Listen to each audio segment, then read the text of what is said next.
La ley perfecta que convierte el alma. El testimonio de Jehová es fiel que hace sabio al sencillo.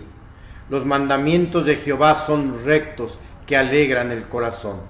El precepto de Jehová es puro que alumbra los ojos. La Iglesia Bautista Príncipe de Paz de Morelia, Michoacán, les da la más cordial bienvenida a su estudio bíblico y servicio de adoración. Vamos a orar a nuestro Dios. Padre nuestro que estás en los cielos, gracias te damos, Señor, por un día más de vida. Gracias porque nos permites estar reunidos, Señor, a través de este medio para aprender más acerca de tu palabra y para adorar tu nombre, Señor. Bendice, Padre, el estudio bíblico de este día. Bendice a nuestro hermano David Montemayor. Síguele dando sabiduría para la preparación de estos estudios bíblicos, Señor. Y que a través de ellos podamos aprender más acerca de tu palabra, Señor. En el nombre de Cristo Jesús. Amén.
El Evangelio ingresó a nuestra patria en el siglo XIX. Se han tenido que vencer muchos obstáculos para que México pueda tener iglesias evangélicas. Durante muchos años, algunos siglos, se tuvo una enorme intolerancia a religiones diferentes a la católica, apostólica, romana. Por muchos años, profesar y predicar una religión diferente era considerado un delito y estuvo prohibido por la ley. La lucha por la libertad de pensamiento, de creencia y de culto ha costado mucha sangre. Durante este video veremos de manera rápida cómo se fueron presentando los cambios en el pensamiento de muchos mexicanos y en la ley que permitieron que los misioneros cristianos pudieran entrar a nuestro territorio y predicaran el Evangelio al pueblo de México. Iniciaremos este recorrido histórico el 12 de octubre de 1492, cuando Cristóbal Colón, al mando de una expedición española financiada por los reyes católicos de España, Isabel de Castilla y Fernando de Aragón, arriba a América. En esa época, en Europa, la Iglesia Católica Apostólica Romana ejercía un enorme poder económico, político y social, influyendo fuertemente en la mayoría de las naciones europeas.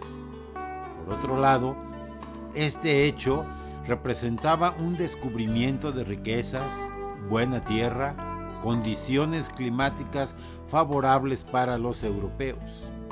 España, Portugal y en menor medida Inglaterra, Francia, Holanda, Rusia, Dinamarca, Noruega, Suecia y otras naciones europeas compiten por la exploración, conquista y colonización del continente americano. El 31 de octubre de 1517, Martín Lutero clava sus 95 tesis en la puerta principal de la iglesia del Palacio de Wittenberg, haciendo una invitación abierta a discutirlas. En ellas planteaba su desacuerdo con las indulgencias que vendía el alto clero de la Iglesia Católica Apostólica Romana con el propósito de financiar la construcción de la Basílica de San Pedro en el Vaticano, lo que generaba grandes riquezas al clero. Esto genera una revolución religiosa. Los escritos de Lutero se difunden prácticamente por toda Europa, sumándose gran cantidad de importantes personalidades a su movimiento. Después de varios años de discusiones con el Vaticano, el 3 de enero de 1521, Martín Lutero es excomulgado por el Papa León X. Gracias a la imprenta, sus escritos se conocieron en toda Europa, iniciándose así la llamada Reforma Protestante, generándose una nueva relación entre los gobiernos de países protestantes y la Iglesia Católica. Los países protestantes empezaron a desconocer la autoridad del Papa. Esto disminuyó el poder de la Iglesia Católica Apostólica Romana en Europa. El 13 de agosto de 1521, la Gran Tenochtitlán cayó en poder de los conquistadores españoles, comandados por Hernán Cortés. Así se inició un periodo de 300 años de dominio español en nuestra patria. Al perder poder en Europa, la Iglesia Católica Apostólica Romana voltea su vista hacia ese nuevo continente, enormemente rico, que podía recuperarle el poder que había perdido. En el año de 1571 se estableció la Santa Inquisición en la Nueva España. Esta organización estaba manejada por la Orden de los Dominicos. Su función era imponer la ideología de la Iglesia Católica Apostólica Romana. Asimismo, afianzar el poder político de la Iglesia, controlando lo que se leía, lo que se pensaba y lo que se aprendía. Durante 3 siglos, la Iglesia Católica Apostólica Romana ejerció un enorme poder político, económico y social en los habitantes de la Nueva España. Las autoridades civiles estaban sometidas por el clero. La Iglesia decidía quién llegaba al poder político, determinaba qué se leía, cómo se pensaba y qué se creía. Durante este periodo se vivió una enorme intolerancia religiosa, entre otras intolerancias. Se controlaba el acceso de libros que pudieran introducir ideas contrarias a las de la Iglesia Católica, y se atacaba a todo aquel que se sospechara fuera protestante o judío. La Inquisición era una amenaza para todo aquel que tuviera ideas diferentes a la Iglesia Católica. El clero también tenía enormes riquezas. El 16 de septiembre de 1810 se inicia la lucha por la independencia de México. Se plantean ideas revolucionarias de libertad, como abolir la esclavitud, el que se traten de igual manera a cualquier habitante de nuestro país, etc. Pero la libertad de creencia y de conciencia siguió sin ser una realidad. Se continuó la intolerancia religiosa. Por ejemplo, en el documento Sentimientos de la Nación, escrito por José María Morelos y Pavón, se habla de la independencia de México respecto a otras naciones, de empleos para los americanos, que se elimine la esclavitud, que la justicia sea igual para todos. Pero en su segundo punto del documento dice que la religión católica sea la única, sin tolerancia de otra. En 1820 triunfa en España una revolución liberal que perjudicaba los intereses de la clase aristócrata de México, por lo que los realistas cambian de posición y apoyan la independencia de México. El 27 de septiembre de 1821, con la entrada del ejército trigarante a la Ciudad de México, se consuma la independencia. A partir de esta fecha, y tras 11 años de lucha, México es un país independiente. Al pueblo se le garantizaban 3 cosas: religión, independencia y unión. Pero no se garantizó la libertad de conciencia. Nuevamente, la religión católica era la única legalmente permitida. El 4 de octubre de 1824, después de haber terminado el Imperio Mexicano de Agustín de Iturbide, entra en vigor la Constitución Federal de los Estados Unidos Mexicanos. Se declara a México como una república federal representativa.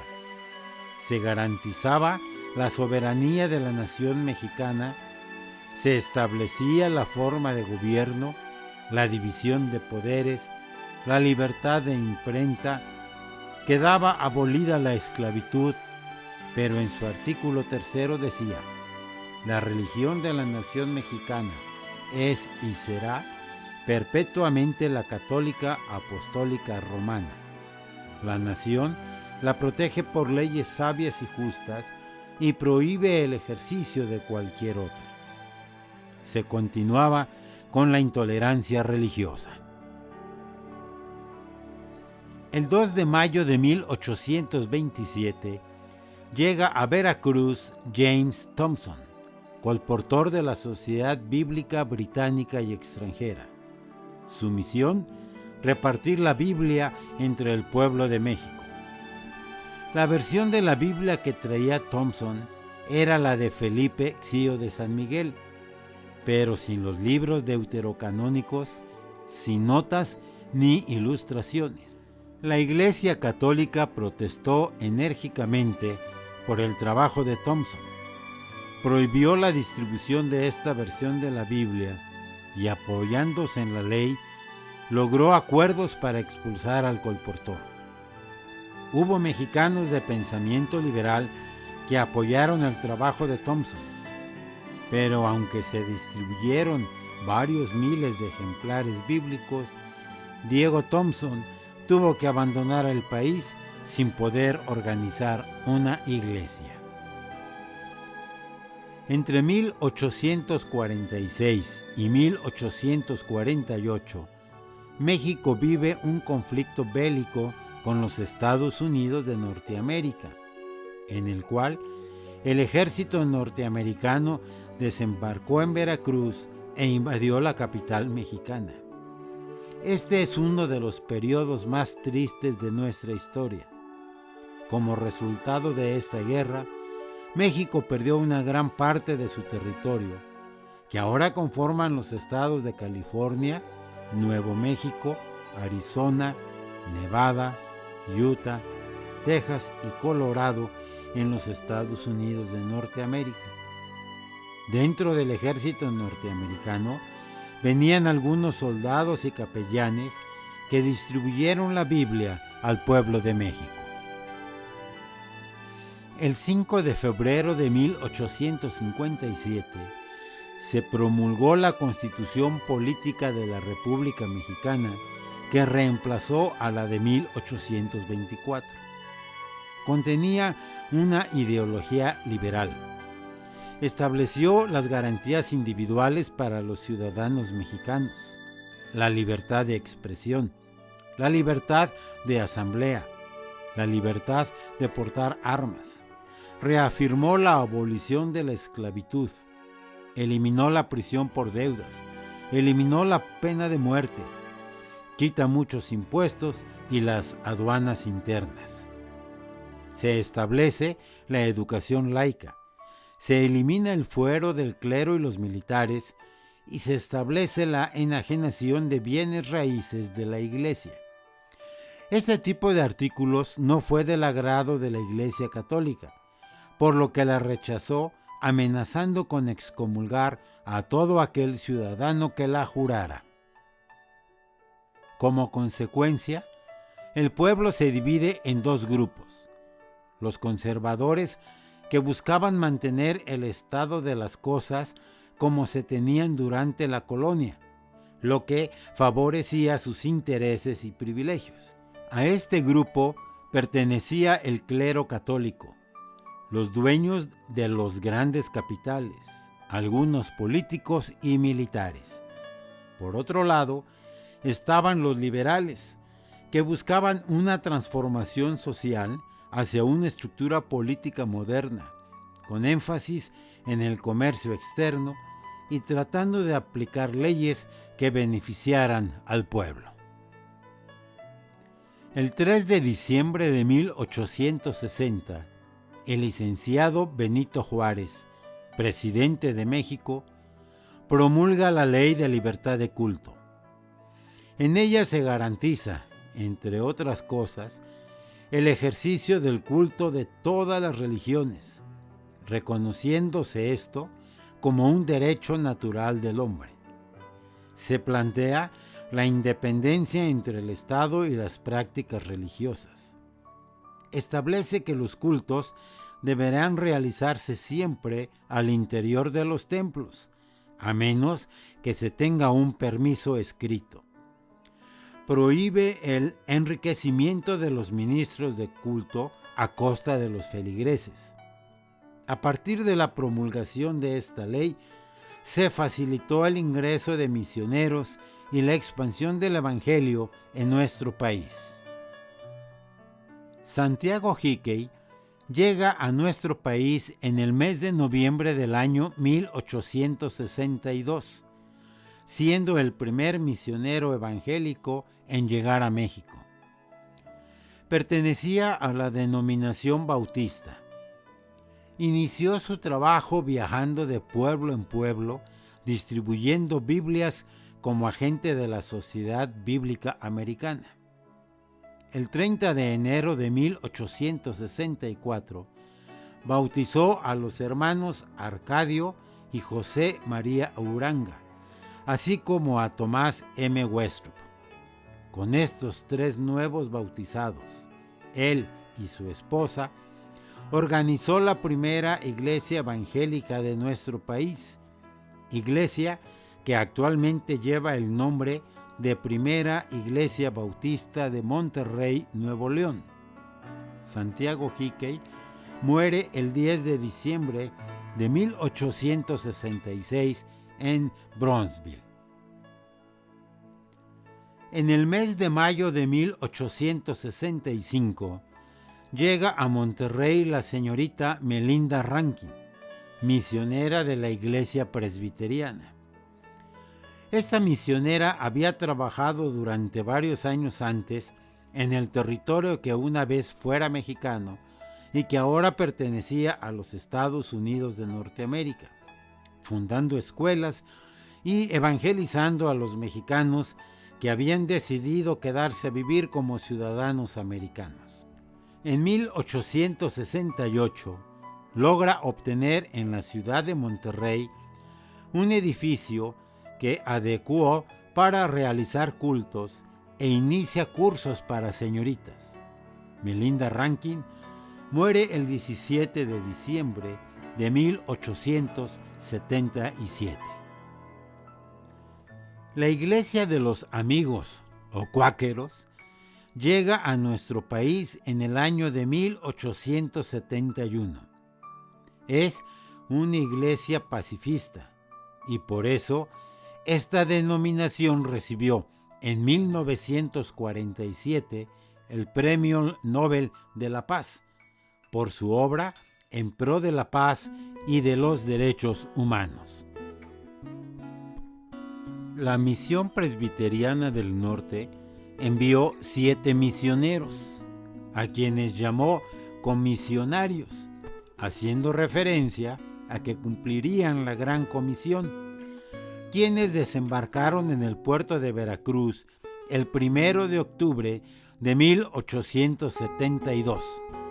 Pronto llegaron a la Ciudad de México y en 1882 surge la Iglesia Presbiteriana El Divino Salvador, que ocupa la capilla de lo que fue el Hospital Real de Indios. Actualmente, esta iglesia se encuentra ubicada en la calle de Argentina número 29, en el centro de la Ciudad de México. En 1873, la Iglesia Metodista Episcopal del sur de los Estados Unidos iniciaron obra misionera en nuestro país, estableciendo su primer templo, el de la Santísima Trinidad, en la calle de Gante número 5, en el centro histórico de la Ciudad de México. En junio de 1895 se reúne en Gainesville la Convención Tejana de los Discípulos de Cristo y en octubre del mismo año, en la ciudad de Dallas, durante la reunión de la Convención Internacional de los Discípulos de Cristo, la Junta Misionera de Mujeres Cristianas acuerdan enviar al señor Oblit y a la señorita Berta Mason a iniciar obra misionera en México. El trabajo se inició a finales del año en Ciudad Juárez, Chihuahua, donde iniciaron una escuela y una misión. En tan corto tiempo, no podemos mencionar a todos los misioneros ni todos los trabajos que se han hecho en nuestra patria. Mencionamos solo aquellos por haber sido los primeros en iniciar el trabajo de evangelismo en el siglo XIX. El no haber mencionado a muchos misioneros no quiere decir que su trabajo no sea importante. Ya tendremos ocasión de estudiar la vida de ellos. Durante el siglo XX llegaron más denominaciones y se formaron muchos grupos más. El Evangelio sigue predicándose y la cantidad de cristianos en México sigue creciendo. Pero a pesar de que las leyes ya nos permiten predicar, todavía sufrimos persecución y discriminación. Debemos seguir orando para que se pueda seguir predicando y podamos seguir testificando, para que cada vez más personas acepten a Cristo como su único, suficiente y personal Salvador. Esperamos que estos estudios despierten en nosotros el deseo de cumplir con la gran comisión. Dios les bendiga.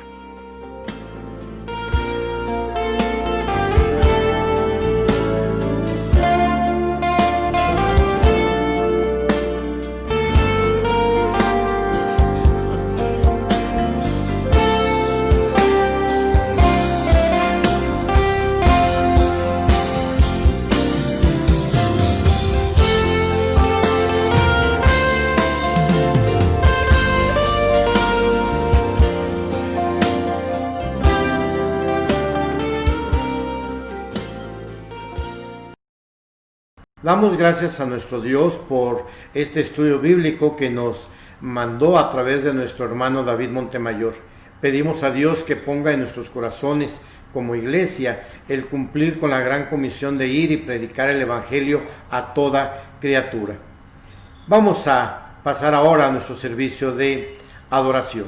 Venid, aclamemos alegremente a Jehová, cantemos con júbilo a la roca de nuestra salvación. Lleguemos ante su presencia con alabanza, aclamémosle con cánticos, porque Jehová es Dios grande y Rey grande sobre todos los dioses. Oremos a nuestro Dios. Padre, nuevamente estamos ante ti en este día. Señor, primeramente para darte gracias por las enseñanzas de nuestra escuela dominical. Te pedimos pongas en nuestros corazones ese deseo profundo, ese deseo grande de servirte llevando tu palabra a cada rincón de nuestro país. Señor, también Padre, despierta en nosotros como iglesia un espíritu misionero, Padre. Un espíritu, Señor, que nos lleve a predicar tu palabra en todos lados y si es posible también, Señor, y así tú lo deseas, a otros lados del mundo también. Señor, en estos momentos pongo en tus manos este servicio de adoración. Bendice al grupo de alabanza, bendice al pastor de nuestra iglesia, Señor.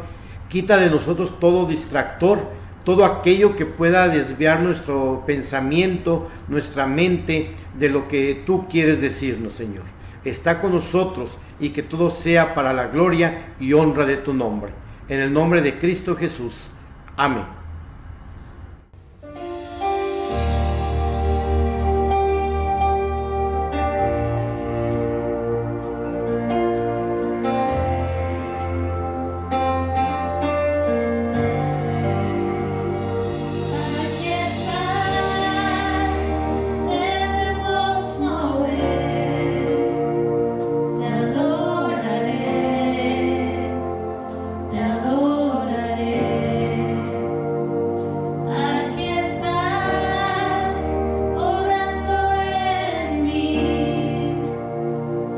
Adoraré.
Abres camino, cumples promesas, luz en tinieblas,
Muy buen día, queridos hermanos y amigos. Una bendición de parte de Dios, el poder compartir algo de la palabra del Señor. Una bendición podernos reunir. Hoy un día muy especial donde como iglesia, como pueblo de Dios, podemos reunirnos y entonar cantos, orar unos por otros y también a través de nuestra escuela dominical, pues aprender más acerca de la obra misionera, de la palabra de Dios, de nuestra doctrina, en fin, un día muy especial. Yo espero que ustedes lo consideren de esa manera, que Dios estableció un día, nos deja toda la semana para trabajar, para pasear, para hacer muchas cosas, ir a la escuela, y un día para, que hace unos días vimos como día de reposo, pues para meditar en su obra, para darle gracias porque durante la semana no ha faltado pan en nuestra mesa, vestido, y hemos disfrutado del cuidado de Dios, de su paz, aun si hemos tenido algunas complicaciones durante estos días, alguna enfermedad o algún problema, pues también darle gracias a Dios que Él es nuestra fortaleza, que Él es nuestra roca fuerte y que Él es nuestro Padre Celestial que está al pendiente de sus hijos. Entonces hay muchos motivos, la lista sería muy larga, por la cual reunirnos y agradecer y alabar el santo nombre de nuestro Dios, de nuestro Señor Jesucristo. En esta hora quiero compartir con ustedes acerca de un encuentro con Dios transforma vidas. Un encuentro con Dios transforma vidas.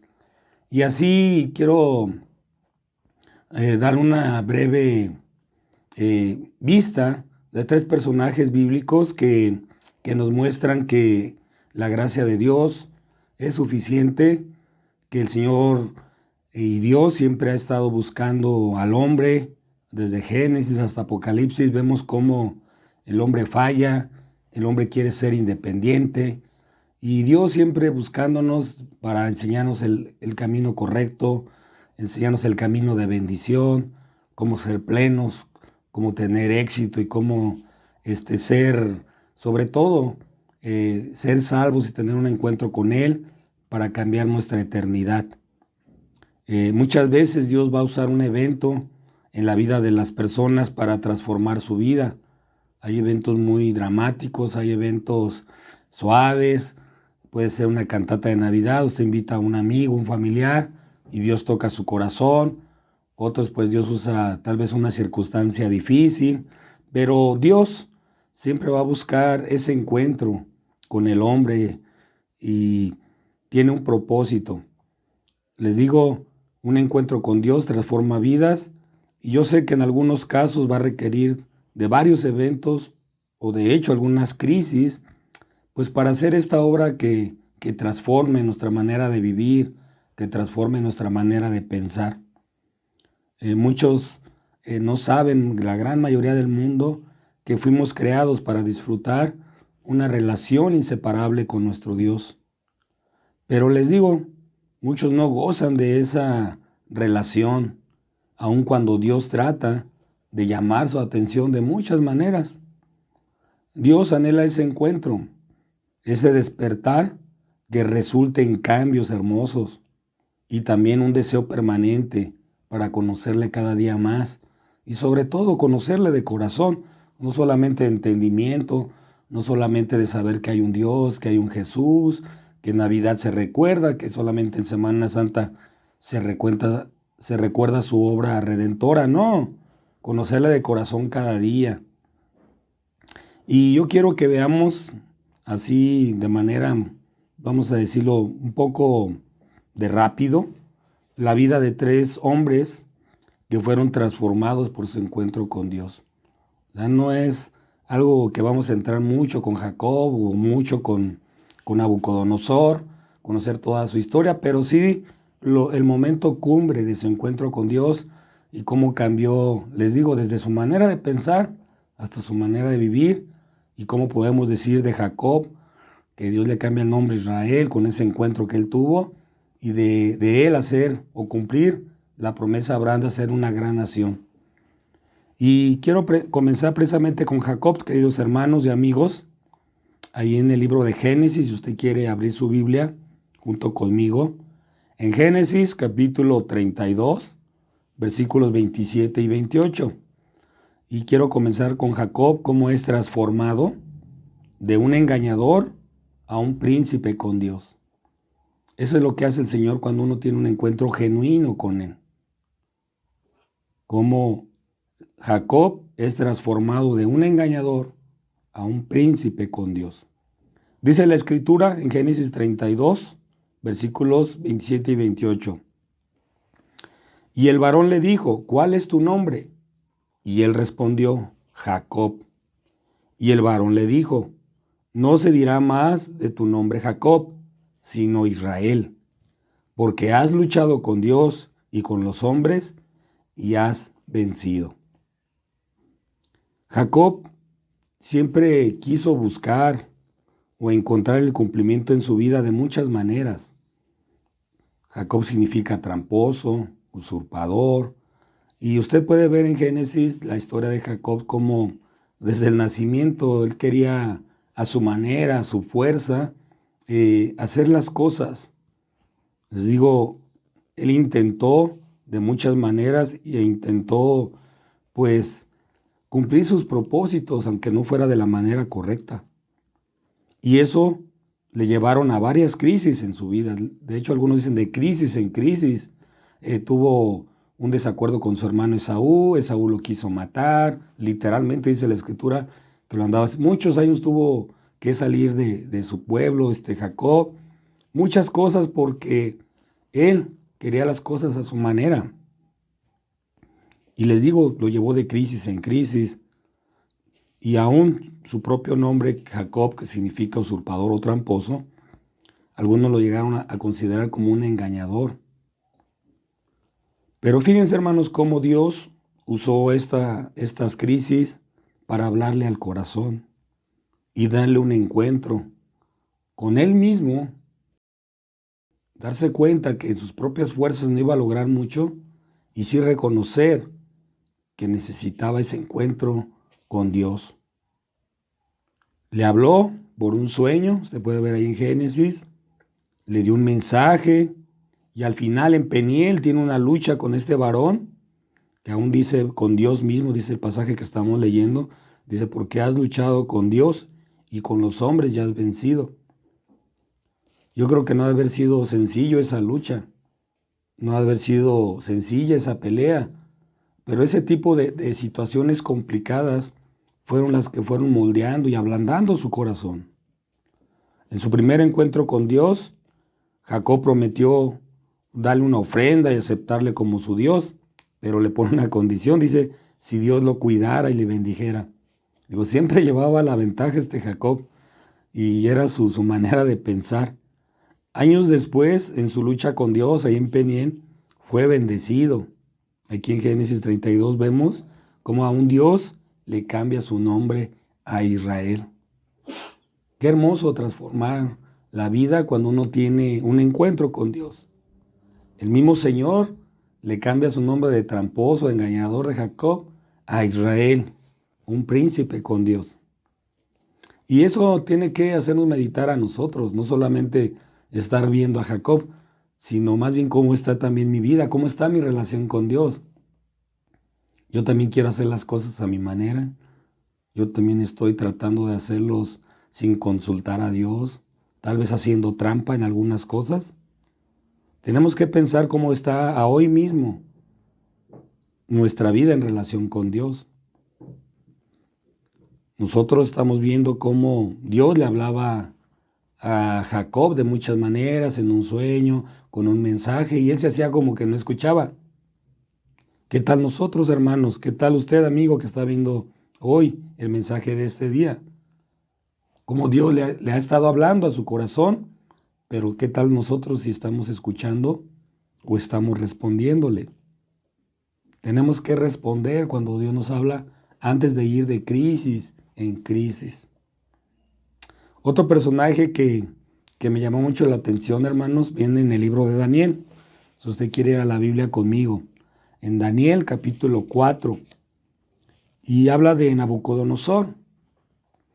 En mi Biblia, el capítulo 4 tiene un título o un subtítulo. Dice la locura de Nabucodonosor. Es interesante. Pero yo quiero que veamos los versículos 30 al 34 de Daniel, capítulo 4. Versículo 30. Dice la escritura: habló el rey y dijo: ¿no es esta la gran Babilonia que yo edifiqué para casa real con la fuerza de mi poder y para gloria de mi majestad? Aún estaba la palabra en la boca del rey cuando vino una voz del cielo: a ti se te dice, rey Nabucodonosor, el reino ha sido quitado de ti, y de entre los hombres te arrojarán, y con las bestias del campo será tu habitación, y como a los bueyes te apacentarán, y 7 tiempos pasarán sobre ti, hasta que reconozcas que el Altísimo tiene el dominio en el reino de los hombres, y lo da a quien él quiere.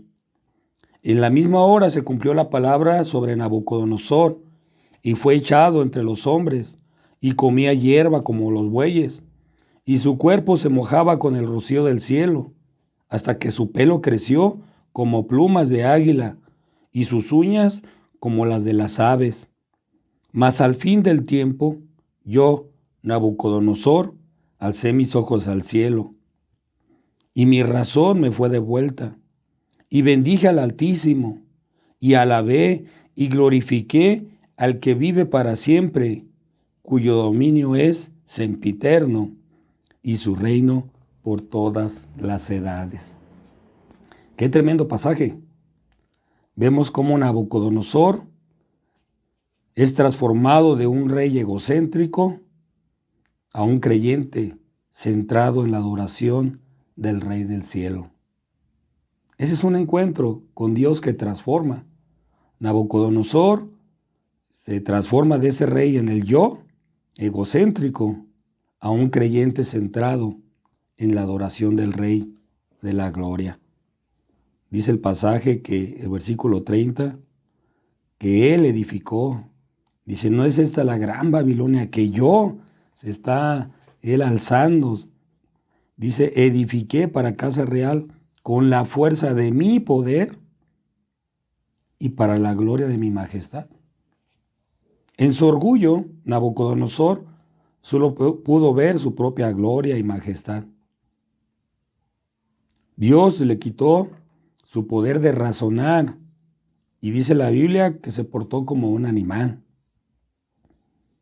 El rey levantó sus ojos al cielo y fue restaurado, y reconoció quién es el dueño de todas las cosas, reconoció de quién viene la fuerza, reconoció de quién viene el poder, y vemos cómo cambia y reconoce quién es el Señor. Tiene ese encuentro con Dios y reconoce su soberanía. Y empieza a decir y hace un decreto, dice aquí en la Escritura, mas al fin del tiempo alcé mis ojos al cielo. Antes los alzaba para él mismo, para lo que él tenía, su linda casa, su lindo auto, su buen trabajo, y podía decir, yo tengo todo por mí. Hasta que tienes encuentro con Dios y cambia el yo, Él cambia mi fuerza y mi poder, por decir gracias Señor, porque en tu gracia, en tu amor, pues puedo tener esto.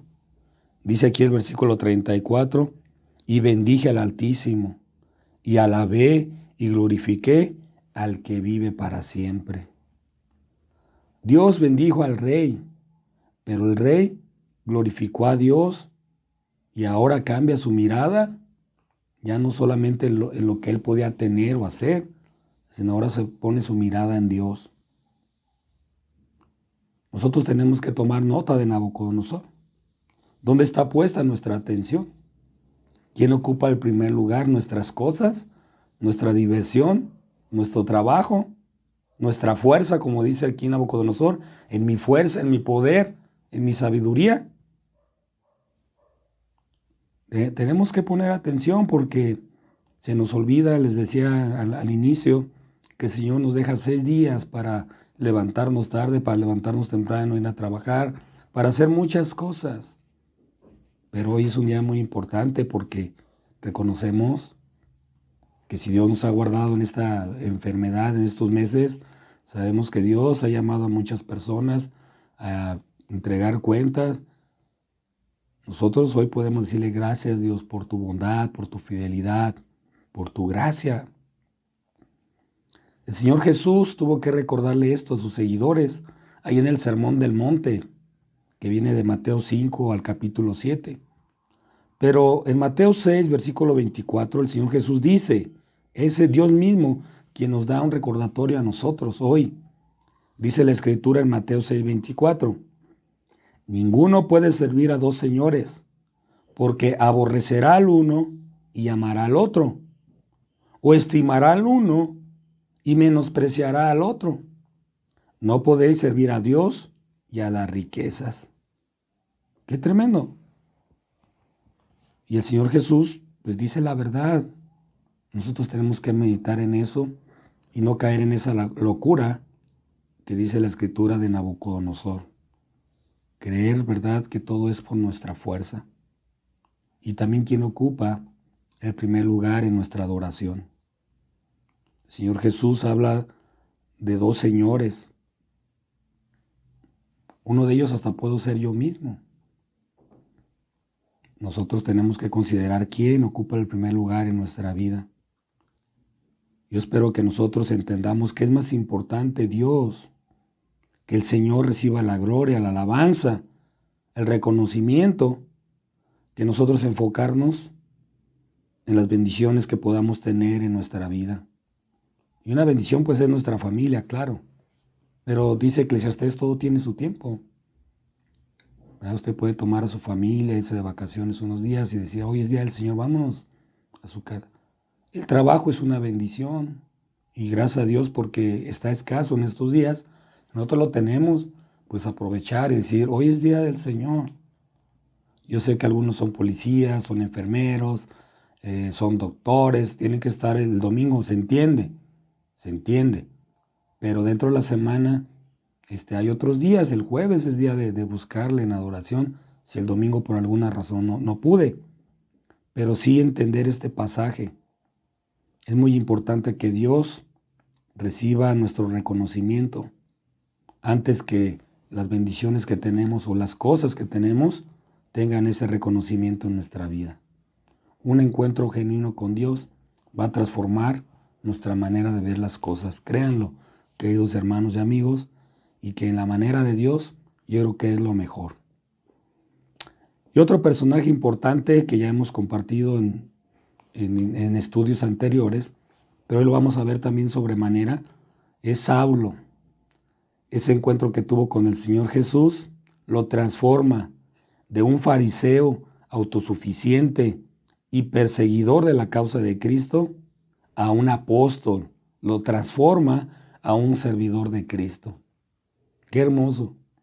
Cuando digo que Saulo es transformado de un fariseo, me refiero a su doctrina, a su enseñanza, a su rigidez, que él quería ganarse el favor del cielo por ser recto, por vivir, entre comillas, sin tacha, que en esta tierra nadie lo puede hacer. A eso me refiero con un fariseo, que procuraba llevar la ley y los mandamientos de Dios al pie de la letra. Y qué bueno, de alguna manera, pero eso lo llevaba a ser ciego en lo espiritual, en el amor de Cristo, en su sacrificio, no en una religión, sino en una relación personal con Dios. Saulo, cuando tiene ese encuentro con Dios, con el Señor Jesucristo como nosotros, es transformado de ser ese religioso, autosuficiente y perseguidor de la causa de Cristo a un apóstol y servidor del Señor. Ahí en Romanos capítulo 1, versículo 1, inicia su carta que escribe a los creyentes y dice, Pablo, siervo de Jesucristo, llamado a ser apóstol, apartado para el Evangelio de Dios. ¡Qué hermoso! ¡Qué hermoso! Ahora tiene un cambio en su propósito, en su misión en esta tierra. No solamente el decir, me quiero ganar el cielo por por mis obras que yo hago. No, él ahora se presenta como un siervo de Jesucristo. Pero antes de ser ese apóstol Pablo, antes que él se presente como Pablo, él ahí da su nombre, siervo de Jesucristo, en Romanos capítulo 1, versículo 1, podemos ver antes en Hechos capítulo 9 quién era ese Saulo, antes de ser el gran apóstol Pablo que ahora conocemos nosotros en la Escritura. Si quiere ir conmigo, por favor, para también ver así sobremanera acerca de Saulo, de Pablo, en Hechos capítulo 9, versículos del 1 al 4. Ya está ahí en Hechos capítulo 9. Dícele aquí mi Biblia que tengo a la mano, conversión de Saulo. Conversión es primero ir en una dirección y dar la media vuelta y cambiar de dirección. Hechos 9, dice la Biblia, la palabra de Dios. Saulo, respirando aún amenazas y muerte contra los discípulos del Señor, vino al sumo sacerdote y le pidió cartas para las sinagogas de Damasco, a fin de que si hallase algunos hombres o mujeres de este camino, los trajese presos a Jerusalén. Mas yendo por el camino, aconteció que al llegar cerca de Damasco, repentinamente le rodeó un resplendor de luz del cielo, y cayendo en tierra, oyó una voz que le decía: Saulo, Saulo, ¿por qué me persigues? Él dijo: ¿Quién eres, Señor? Y le dijo: Yo soy Jesús, a quien tú persigues. Dura cosa te es dar coces contra el aguijón. ¿Quién es este Pablo que se presenta en Romanos como un siervo de Jesús? Alguien que había tenido anteriormente un encuentro con el Señor. Un encuentro genuino, hermanos. Un abrir nuestro corazón y decirle: Señor Jesús, te necesito. Voy y reconozco que voy en un camino que no es el de plenitud, que no es el de cumplir mi misión aquí, que no es el de conocerte más cada día y anhelar más de tu palabra. Es un camino de religión, es un camino que estoy vacío.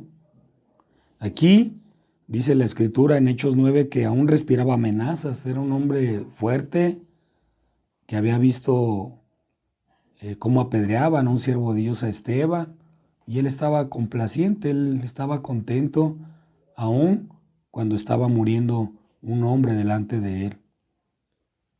Pero qué hermoso cuando tiene ese encuentro camino a Damasco que estamos considerando aquí en Hechos 9, un encuentro con el Señor Jesús, y cambia su propósito.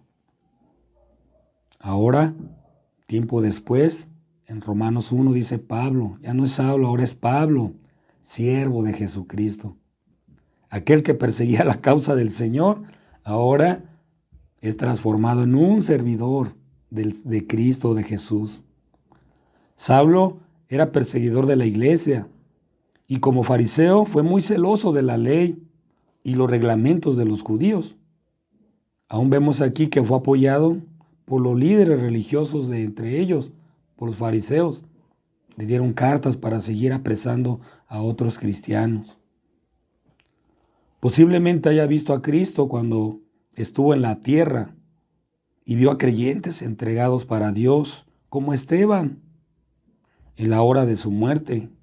Y eso pudo llamar un poco su atención, cómo es que varios estaban dispuestos a dar su vida por la causa de Cristo, con esa entrega, con esa pasión, y él, celoso, amargado, con deseo de hacer mal.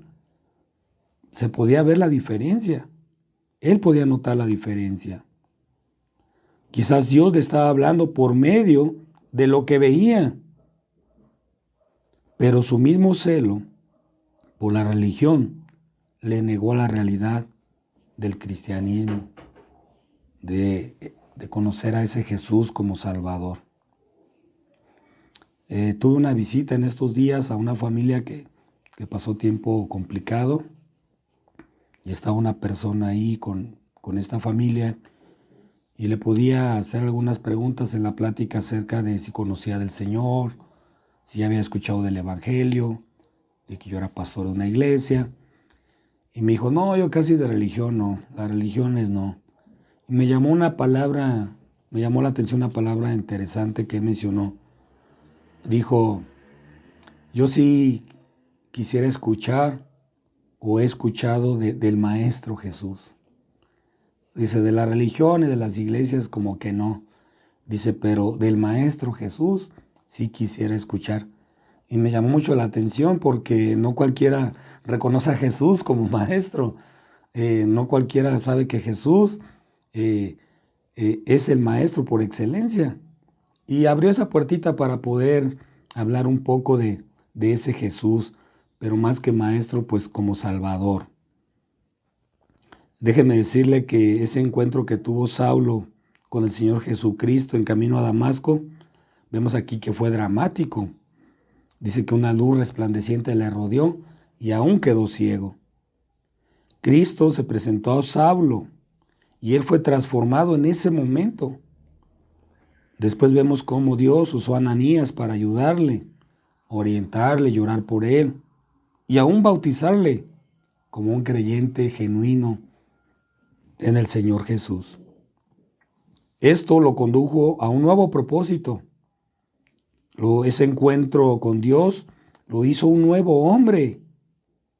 Y también ese encuentro con Dios o con Jesús le dio una pasión de conocer más a ese Maestro, a ese Señor y Salvador. Lo dice el apóstol ahí mismo en Filipenses 3, donde su meta ahora como creyente era de llegar a ser más y más como el Señor Jesucristo. Yo espero que ese también sea nuestro sentir, queridos hermanos y amigos. Una vez que hemos tenido ese encuentro con el Señor, pues nosotros también anhelar, como el apóstol Pablo les escribe a los hermanos de Filipos, dice, conozcan y quieran aprender más y más y estar más unidos con el Señor. En Filipenses capítulo 3, una carta muy bonita, versículo 7 en adelante, el apóstol Pablo les escribe a los creyentes, pero también Dios nos lo recuerda a nosotros hoy, en este día.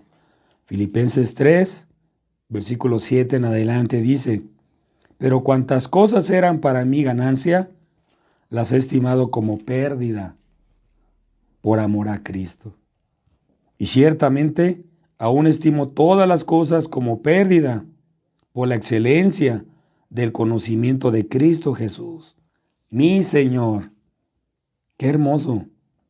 Por amor del cual lo he perdido todo y lo tengo por basura para ganar a Cristo y ser hallado en Él, no teniendo mi propia justicia, que es por la ley, sino la que es por la fe de Cristo, la justicia que es de Dios por la fe, a fin de conocerle y el poder de su resurrección y la participación de sus padecimientos, llegando a ser semejante a Él en su muerte.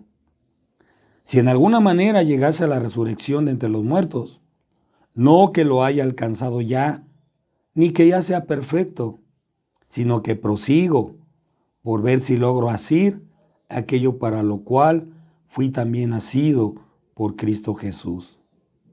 Hermanos, yo mismo no pretendo haberlo ya alcanzado, pero una cosa hago, olvidándome ciertamente de lo que queda atrás y extendiéndome a lo que está adelante. Prosigo a la meta, al premio del supremo llamamiento de Dios en Cristo Jesús. Él está recordando sus títulos que tenía como maestro de la ley, que era muy bien portado, que él tenía buenas amistades, que él tenía ahí con los otros fariseos cartas, con los gobernadores, buenas influencias, pero ahora dice, he conocido algo mejor. Dice, todo lo tengo por basura, por amor a Cristo. Qué hermoso ese encuentro que tuvo Saulo, un encuentro genuino con su Salvador.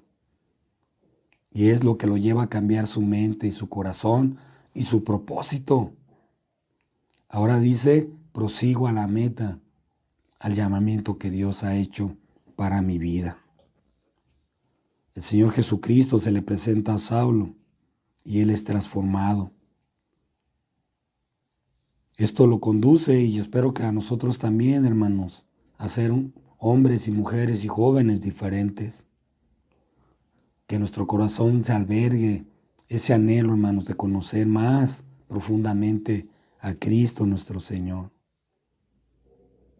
Que ahora nuestra meta sea como Saulo, ya no sea seguir viviendo igual, como Saulo, seguir persiguiendo cristianos, ser rudo, ser cosas así. Ahora vemos como él dice, ahora soy un siervo, un enviado, un apóstol del Señor Jesús. Esto me hace pensar, hermanos, y yo considero que debemos meditar ahora cuál es nuestra meta en nuestra vida. ¿Cuál es nuestro propósito? Y si hemos escuchado para su llamado de parte de Dios para servirle, si estamos atendiendo ese llamado para servirle de alguna manera con nuestra vida. Cada persona va a tener su encuentro con Dios de forma diferente, pero lo más importante es que no nos resistamos a su voz o a su llamado cuando Él nos habla. Responder a su llamado y tener un verdadero encuentro con Dios es lo que marcará la diferencia. Si nosotros podemos ver estas personas que llegaron a conocer a Dios, a Jacob, a Nabucodonosor, a Saulo y otras más que menciona la Biblia, ¿cuánto entusiasmo ahora nosotros podemos tener para Dios? Si lo pudo hacer con Jacob, de ser un tramposo, un engañador, ¿no lo podrá hacer conmigo? Y ponerme un nombre diferente. Como un Nabucodonosor, que él pensaba que todo estaba alrededor de él. Ahora es tiempo de cambiar nuestro pensamiento para Dios. ¿Cuál es el nivel de contentamiento que nosotros tenemos? Vemos que Saulo siempre menciona en sus cartas, Pablo, ¿verdad? Saulo es transformado en ese encuentro con Dios y después dice, estad siempre gozosos, aún desde una prisión, desde una cárcel. ¿Cuál es nuestro contentamiento con Dios ahora, queridos hermanos? Nuestras respuestas podrán ayudarnos a evaluar dónde estamos en ese caminar espiritual con Dios. Yo espero que nosotros podamos aprender de estos tres personajes bíblicos y tomar nuestra parte, que debemos dejar de hacer y que podemos aún hacer más. En el caso de Pablo, que se convierte en ese siervo, en ese misionero, en ese embajador del Rey. Pues bien, queridos hermanos, un gozo poder compartir con ustedes y esperamos seguir adelante como iglesia y anhelar conocer más y más al Señor. Dios les guarde, Dios les bendiga.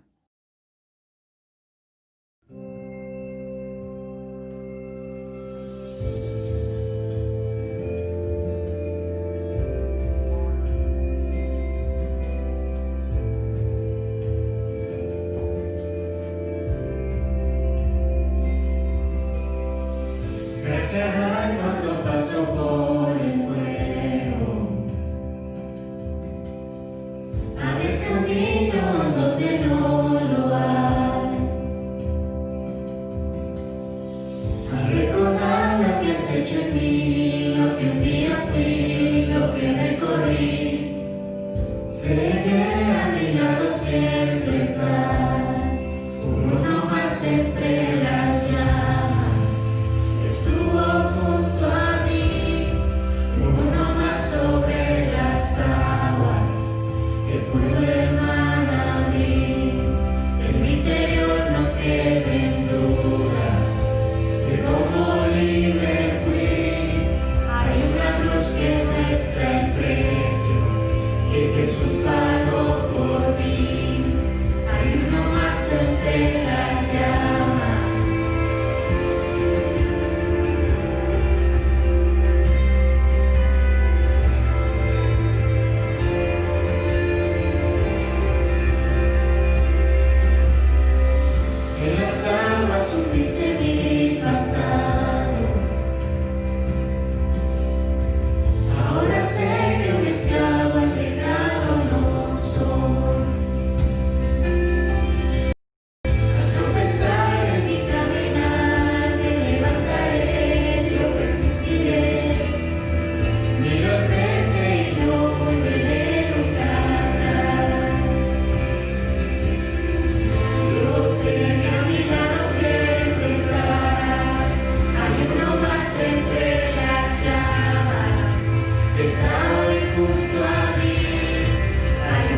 No hay nombre igual al nombre de Cristo,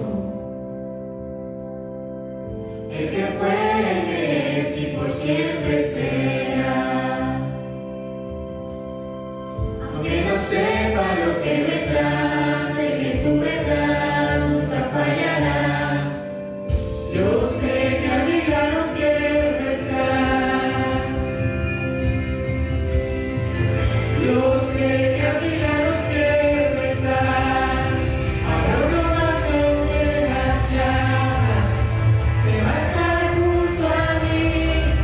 Habrá uno más sobre las aguas que puede mar abrir.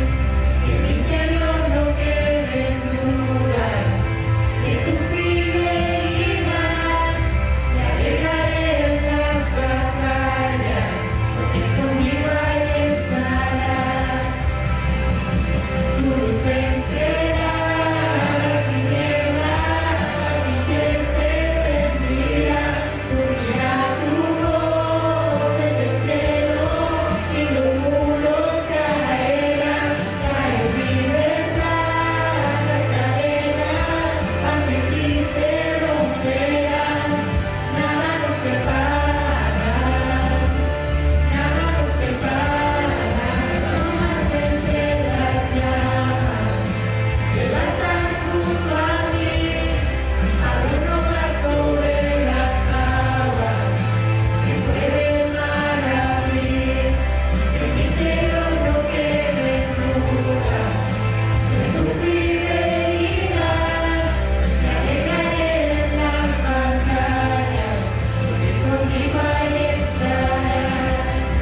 Me alegraré en las batallas, porque conmigo ahí estarás.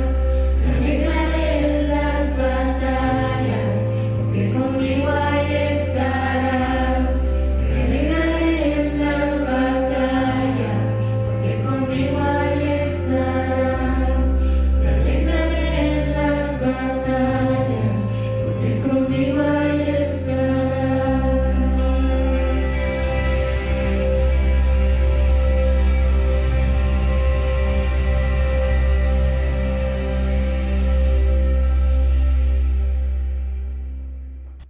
Damos gracias a Dios por este hermoso mensaje que nos envió a través de nuestro hermano pastor, el hermano Daniel Hurtado Villaseñor.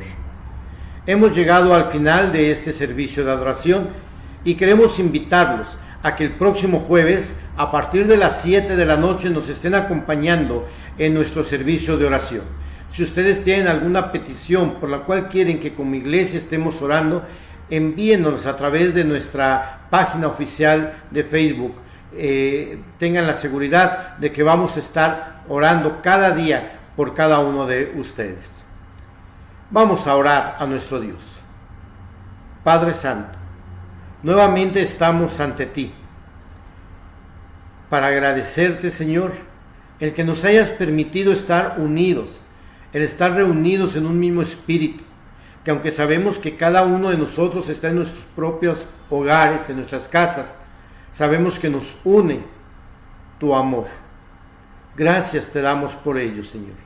Quédate con nosotros, quédate en nuestros hogares, Padre, que podamos sentir tu amor y que puedan ser derramadas sobre nuestras vidas lluvias de bendición de parte tuya, Padre. En el nombre de Cristo Jesús, te pongo a cada uno de los congregantes y amigos de nuestra iglesia, ahora y siempre. Amén. Y el mismo Señor de paz os dé siempre paz en toda manera. El Señor sea con todos vosotros. Amén.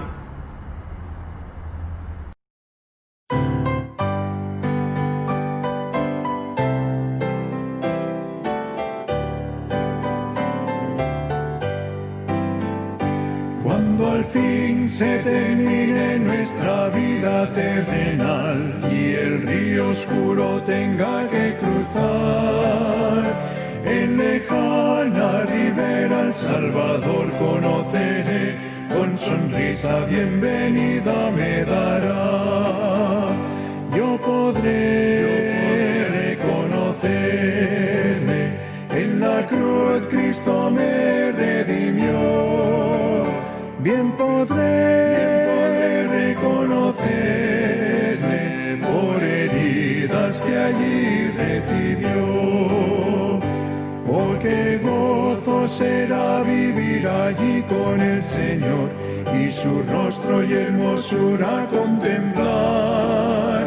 Sentiré grande gozo cuando me permita ver la mansión que ha prometido preparar.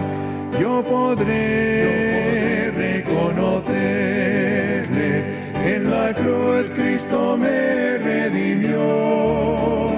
Bien podré reconocerle por heridas que allí recibió. Por los bellos portales me conducirá Jesús, no habrá pecado ni ningún dolor. Gozaré con los suyos alabanzas entonar, mas primero quiero ver a mi Señor. Yo podré